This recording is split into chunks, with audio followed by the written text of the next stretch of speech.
Et salut à tous, c'est Tous d'époque. On se retrouve aujourd'hui pour une petite vidéo de présentation et puis de vente. Donc je vous montre de quoi on va parler. Donc c'est le petit display set de base en première édition. Donc je vais vous faire le petit tour. Alors, je vous l'avais déjà montré plusieurs fois, mais j'ai des petites choses à dire dessus, donc j'ai décidé de faire une vidéo. J'ai un peu hésité, mais voilà. On va la faire. Donc le Florizard, le Tortank, le Dracofeu, et puis le petit texte. Si vous voulez les lire, vous mettrez pause. Donc on va se l'ouvrir. Et pendant qu'on l'ouvre, je vais vous expliquer quelques petits trucs. Alors, en fait, ce display avant, il était assez trouvable. Enfin, assez trouvable. Tout est relatif, mais on le trouvait plutôt assez facilement aux États-Unis. On en trouvait quelques-uns de temps en temps. Alors maintenant, il commence à devenir rare. Je dirais même très rare. Il commence à devenir très dur à trouver. Pour vous dire, j'en avais 4 dans ma collection il y a encore quelques semaines. J'ai tout vendu.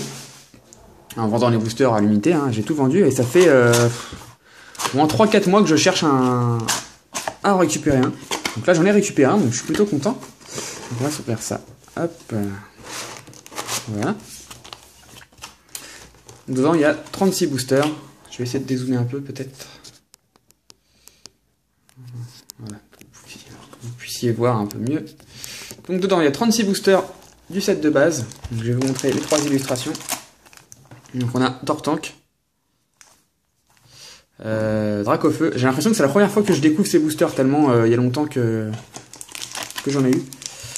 Et le Florizard. Alors pourquoi c'est devenu plus rare? Parce qu'au bout d'un moment c'est plus édité, au bout d'un moment il n'y en aura plus, hein, donc c'est normal que ça devienne plus rare.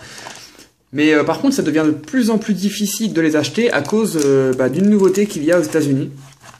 En fait, aux États-Unis, pour éviter les frais de douane, ou en tout cas pour éviter que les acheteurs soient malhonnêtes, je pense que ça doit être ça, j'ai fait ma petite recherche, il existe maintenant les frais d'importation en fait.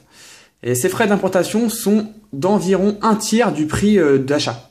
C'est-à-dire que ce display, par exemple, je l'ai acheté, que je dise pas de bêtises, 340 € je crois. Ouais, à peu près. Et ben j'ai eu pour plus de 100 € de frais d'importation. Voilà, pas de frais de port, hein, de frais d'importation. Ce qui fait la boîte à quasiment 450 €. Donc c'est difficile d'en obtenir à bon prix, 450 €, je trouve que c'est très cher. Voilà, donc cette boîte, en tout cas, c'était tout ce que j'avais à vous dire. Cette boîte, en tout cas, elle sera à la vente, enfin les boosters sont à la vente. D'habitude, je les faisais autour de 13-14 € les boosters. Là, je pense que je vais les faire à 17,50 €. Voilà. 17,50 € l'unité, je suis obligé, hein, à cause de ces foutus frais d'importation aux States, hein, c'est un peu chiant, mais bon, je sais pas pourquoi ils ont fait ça, mais en tout cas ils doivent plus vendre grand chose vu le prix qu'ils font. Là je me suis laissé tenter parce que j'avais envie de récupérer, mais même à ce prix là c'est pas fameux, hein.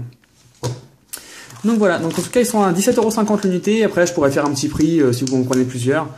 Bon, faut que ça reste raisonnable dans tous les cas, hein. Je suis pas pressé de toute façon.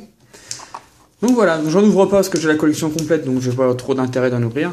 C'est tout ce que j'avais à vous dire, donc j'espère que cette petite vidéo présentation vous a plu.